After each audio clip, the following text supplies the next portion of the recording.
In this chapter, we will discuss the essential role of sustainability governance, as well as the scope and basis of scope and sustainability disclosures. According to the third edition of Bursa Malaysia Sustainability Reporting Guide, sustainability governance structure is defined as the structure a company has in place to ensure accountability, oversight, and review in the identification and management of sustainability matters, and that includes the roles and responsibilities of those in charge of the company's sustainability performance and disclosures. At its core, sustainability governance involves strategically integrating sustainability principles into decision-making processes. For the first part of the chapter, we will focus on the oversight of sustainability matters, strategic management of sustainability matters, as well as day-to-day implementation of sustainability matters. In the third edition of the Bursa Malaysia Sustainability Reporting Guide, the discussion of the oversight of sustainability matters is framed around the governing body's responsibility for overseeing the company's material sustainability matters and the nature of that oversight. Board sets the tone for embedding sustainability into the organizational culture. To demonstrate accountability, listed issuers should disclose the roles of the board in overseeing material sustainability matters. This includes but not limited to strategies, priorities, and targets. In the provided illustrative sustainability report, ISR sample, it is mentioned that the board of directors also monitors climate-related risks and opportunities. Depending on listed issuer's structure, the board might assign oversight role to another body such as board committees. These committees are assigned specific sustainability-related roles for a more effective corporate governance. It's important to note that even if oversight role is delegated, the ultimate responsibility still rests with the board. The Malaysian regulatory frameworks stress the importance of diversity and expertise on boards, particularly in the realm of sustainability matters. The board should take appropriate actions to ensure that they stay updated with and understand the sustainability issues relevant to the company and its business, by attending capability-building programs, for instance. As per the ISR sample, the board also ensures that board competencies related to sustainability is periodically assessed to strengthen the board leadership and oversight of sustainability matters. Moving on to the strategic management of sustainability matters. Bursa Malaysia requires listed issuers to disclose the body, function, or individuals responsible for the strategic management of their material sustainability matters. This includes but not limited to formulation and evaluation of sustainability strategies, priorities, targets, and management of risks and opportunities. It is also essential for listed issuers to disclose the nature, scope, and specific role dedicated to the body, function, or individuals. In this sample, you can see that the management of sustainability matters was assigned to the Sustainability Steering Committee with specified roles and responsibilities. The specific individuals accountable for this committee and roles are also disclosed. It is recommended for the management to monitor and integrate sustainability risks and opportunities into the company's existing risk management framework as part of the strategic management of sustainability matters. Having a clear structure for the day-to-day implementation of sustainability efforts is vital to align with the company's sustainability goals and objectives.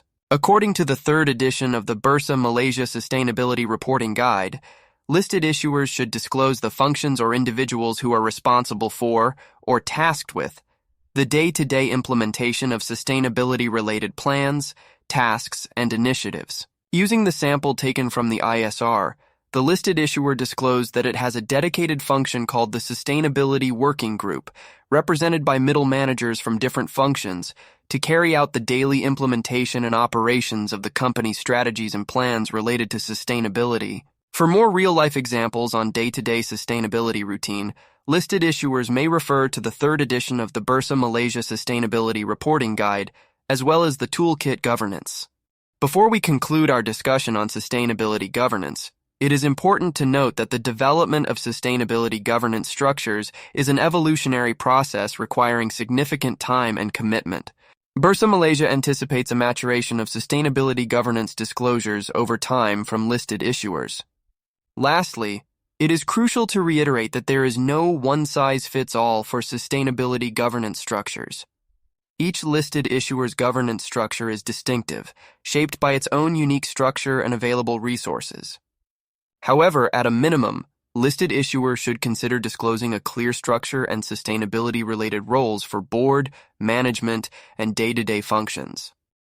Now, we have reached the second part of this chapter, which is the scope and basis of the scope. According to the third edition of the Bursa Malaysia Sustainability Reporting Guide, scope refers to the extent or the coverage of data and information reported in the company's sustainability statement.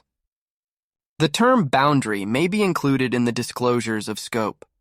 Meanwhile, the basis of scope refers to the justification, explanation, and context related to the company's reporting scope, covering exclusions and expansions that occurred during the company's reporting period. There are basically three types of scope.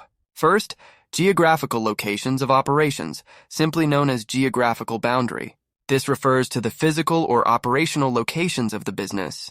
When describing the scope of the sustainability statement along this dimension, companies may opt for specific geographical points of interest or priority if they are unable to cover all operations. Secondly, entities controlled by the company, which is also known as organizational boundary. The scope of the sustainability statement is described in terms of the entities controlled by the company. Some companies may opt for specific entities or assets of interest or priority if they are unable to cover all operations. Thirdly, business segments or divisions. For companies operating across various industries, sectors, or product lines, the scope of their sustainability statements may be described along the business segments dimension. Some companies may opt for specific business segments of interest or priority if they are unable to cover all operations.